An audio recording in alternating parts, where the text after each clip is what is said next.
परभणीच्या सोनपेठ तालुक्यातील पोहंडूळ येथे मुख्यमंत्री ग्रामसडक योजनेतून करण्यात आलेला रस्ता अत्यंत निकृष्ट दर्जाचा करण्यात आला असल्याने व रस्ता हाताने उकरत असल्याने पोहंडूळ येथील ग्रामस्थ आक्रमक झाले असून संबंधित कंत्राटदारावर आणि अभियंत्यावर कारवाई करावी या मागणीसाठी त्यांनी गोदावरी नदीपात्रामध्ये जलसमाधी आंदोलन करण्यास सुरुवात केली आहे।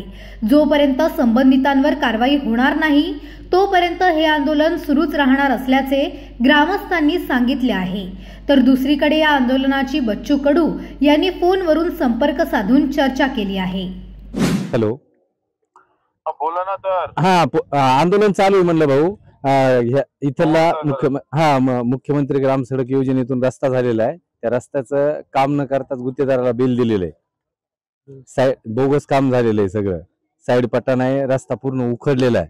तर आम्ही मागणी बोललो, चीफ इंजिनियर सोबत बोलतो। हो।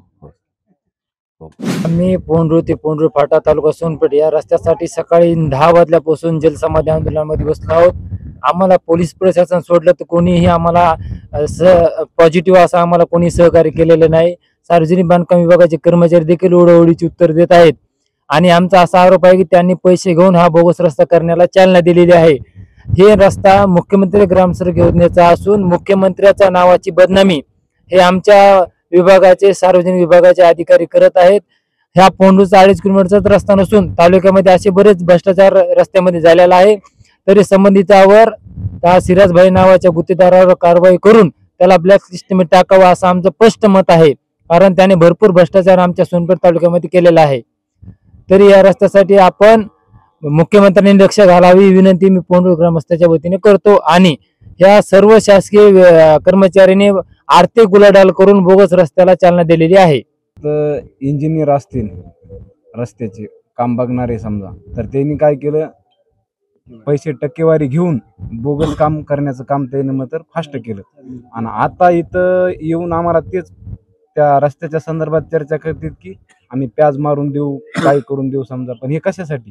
जर तुम्हाला ओरिजिनलच काम सुरुवातीलाच करायचं होतं तर हे डबल कुटाने कशाला करून ठेवली? 3 महिन्यामध्ये रस्ता उकरायला सुरू झालाय। असं उधळलं तर मधून फुफुटा निघत आहे, डांबर तर सोडूनच द्या। एवढं खालच्या दर्जाचं काम ह्या गुत्तेदारानं आणि इंजिनियरनं हे मिळून केलंय। पोंढूरकरांना पक्का रस्ता मिळवण्यासाठी त्यांनी अथक प्रयत्न केले, वेळोवेळी आंदोलन केले आणि आंदोलनाचं फलित म्हणून त्यांना मुख्यमंत्री ग्राम सडक योजनेतून पोंढूर ते पोंढूर फाटा असा 2.5 किलोमीटरचा रस्ता त्यांना आंदोलनाच्या नंतर मिळाला। मात्र या रस्त्याचं काम 100% बोगस झालेलं आहे। त्या गुत्तेदाराला बिल पण आदा झालेलं आहे। या रस्त्याच्या साइड पट्ट्याचं काम झालेलं नाही। या रस्त्यावरचा जो कोट आहे, डांबराचा कोट, तो पण कोट एकदम खालच्या निकृष्ट दर्जाचा त्यांनी केलेला आहे की जसं काय की बुटानं जरी रगडलं तरी ते डांबर निघून जायले। म्हणून आज सगळे गावकरी, हे पोंढूर येथील सगळे गावकरी ग्रामस्थ आज जलसमाधी आंदोलनामध्ये सहभागी झालेले आहेत। त्यांच्या आंदोलनाला पाठिंबा देण्यासाठी मी शेतकरी संघटनेचा कार्यकर्ता म्हणून या आंदोलनामध्ये सहभागी झालेलो आहे।